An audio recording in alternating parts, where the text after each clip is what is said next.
کہ جہاں پر پانی پہنچایا جاتا ہے. اور یہاں پہ میں آپ کو تھوڑے سے اس کے الفاظ معنی جو ہیں ان کو بیان کر دیتی ہوں، جو اس میں کچھ مشکل معنی ہے. جیسے انحصار کرنا ہوتا ہے کہ دار و مدار، مطلب ہماری جو زراعت اور صنعت ہے اس پہ ہماری جو ساری معیشت ہے، ہمارا جو ملک ہے، اس کا انحصار ہوتا ہے. تو انحصار اس طرح سے کہ اور خاص طور پر اگر آپ زراعت کی بات کریں نا، تو زراعت تو بہت زیادہ اور بھی اہمیت کی حامل ہے، کیونکہ ہمارے ہاں تو 70% جو زیادہ تر لوگ ہیں وہ زراعت سے ہی وابستہ ہیں. وابستہ، اب آگے لفظ ہے وابستہ. وابستہ کا مطلب ہوتا ہے تعلق، مطلب جڑا ہوا. قدیم، پرانا، رائج، جاری، ضیاع، نقصان. انقلاب تبدیلی کو کہتے ہیں. اور اجناس فصلیں، مطلب یہ جیسے چاول اور گندم، مطلب جتنی بھی وہ فصلیں جو کھیتوں میں اگائی جاتی ہیں ان کو اجناس کہا جاتا ہے.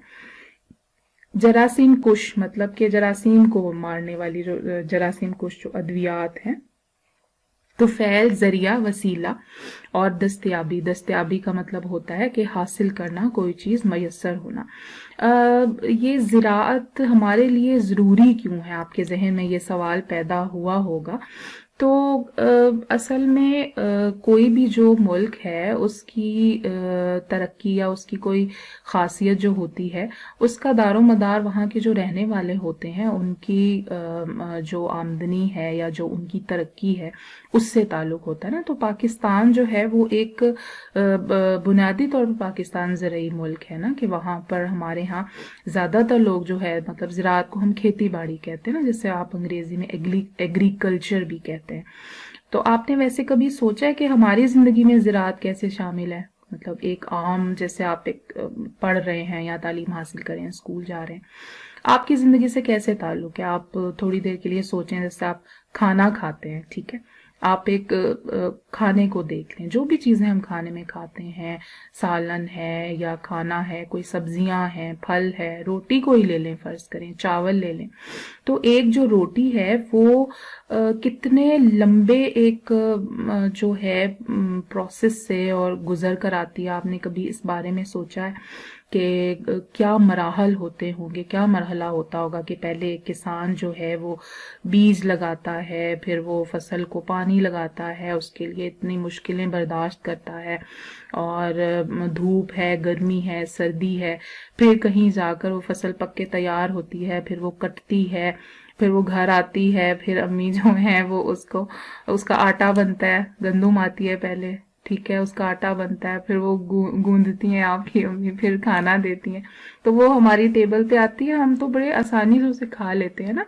تو کبھی ہم سوچیں کہ اس کے پیچھے جو کسان ہے اس کی کتنی محنت ہوتی ہے نا. تو اس اعتبار سے اسی طرح جو صنعت ہے، بنیادی طور پہ جو صنعت ہوتی ہے وہ ہم کہتے ہیں جو ہمارے کارخانے ہیں نا جہاں پہ کام کیا جاتا ہے، تو اسے ہم کہتے ہیں کہ یہ صنعت ہے. تو یہی ان چیزوں کا جو دار و مدار ہوتا ہے وہ ملک کی جو ہے اسی سے آمدنی آتی ہے اور اسی سے لوگوں میں خوشحالی آتی ہے. اچھا جی، اب ہم دیکھتے ہیں کہ آگے کچھ الفاظ دیے گئے ہیں اور ان کا آپ کو تلفظ تھوڑا سا واضح کروں کہ سب سے پہلا جو لفظ ہے وہ ہے زراعت.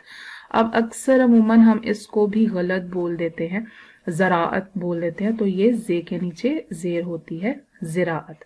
اور اس کے بعد دوسرا لفظ ہے صنعت.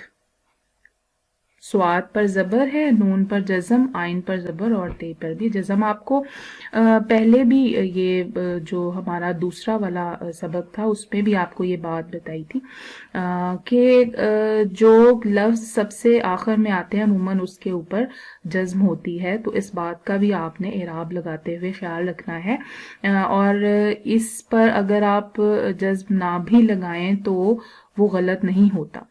اجناس، اس میں الف کے اوپر زبر ہے، جیم پر جزم، نون پر زبر اور سین پر بھی جزم آئے گی. انحصار، ہے کے نیچے زیر ہے، الف کے نیچے بھی زیر ہے اور نون پر جزم ہے. انحصار، سواد پر بھی زبر.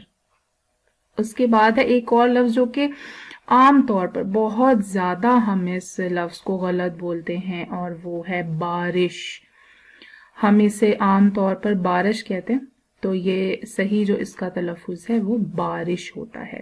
بے جو ہے اس پہ زبر آئے گی، رے کے نیچے زیر آئے گی، اور نظام نون کے نیچے زیر آئے گی، جو ہے اس پر زوئے پر زبر اور میم پر جزم آئے گی.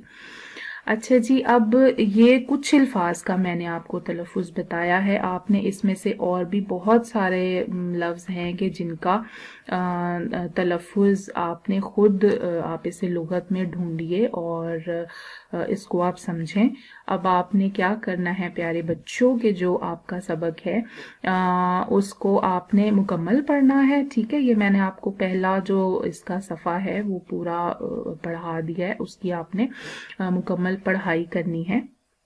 پھر اس کے بعد جتنے بھی آپ کو مشکل الفاظ لگے آپ نے ان کے معنی لغت میں ڈھونڈنے ہیں. ان کے جب آپ معنی دیکھیں گے تو لغت کا اصل میں استعمال اسی لیے ہم آپ کو کہتے ہیں کہ زیادہ سے زیادہ کریں، کیونکہ اس میں آپ کو ساتھ ساتھ اس کا تلفظ بھی ملے گا اور ساتھ ساتھ آپ کو اس کے معنی بھی ملیں گے، اور آپ کو یہ بھی پتہ چلے گا کہ ایک جو لفظ ہے اس کے بہت سارے معنی ایک وقت میں ہو سکتے ہیں. پھر آپ املا کی بھی مشق کیجئے، جو آپ کو تلفظ دیے گئے ہیں اس کی بھی مشق کیجئے. اس کے بعد جب آپ مکمل پڑھائی کر لیں تو پھر آپ جو اس میں مشق میں کچھ مختصر سوالات آپ کو کہے گئے ہیں کہ وہ آپ نے بالکل جس طرح سے آپ کی تفہیم عبارت ہے اس طرح سے ہوتے ہیں کہ آپ نے اندر سے ہی ان کے جوابات ڈھونڈنے ہوتے ہیں، تو وہ آپ خود سے ڈھونڈیں اور اس کو لکھ لیجئے تاکہ وہ آپ کی مشق میں رہے اور آپ کو سمجھ بھی آئے کہ اس میں سے کتنا جو ہے وہ سوال کا کہاں تک جواب آئے گا. اور اس کے بعد آپ کے پاس جو اس کے درست جواب کی نشاندہی کریں، جو MCQs ہوتے ہیں، وہ بھی سبق کے اندر سے آپ خود ڈھونڈیں اور اپنی کتاب پہ اس کو ضرور حل کریں.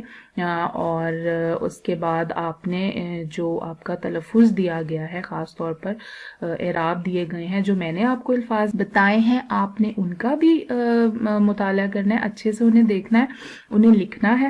اور اس کے ساتھ ساتھ اس کے علاوہ بھی کئی مشکل الفاظ آپ کو اس میں ملیں گے، ان کا بھی آپ خود تلفظ ڈھونڈ کر لکھیں.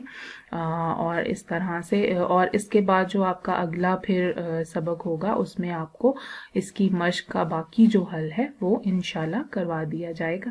اللہ تعالیٰ آپ کو اپنی حفظ و امان میں رکھیں. بہت شکریہ. اللہ حافظ.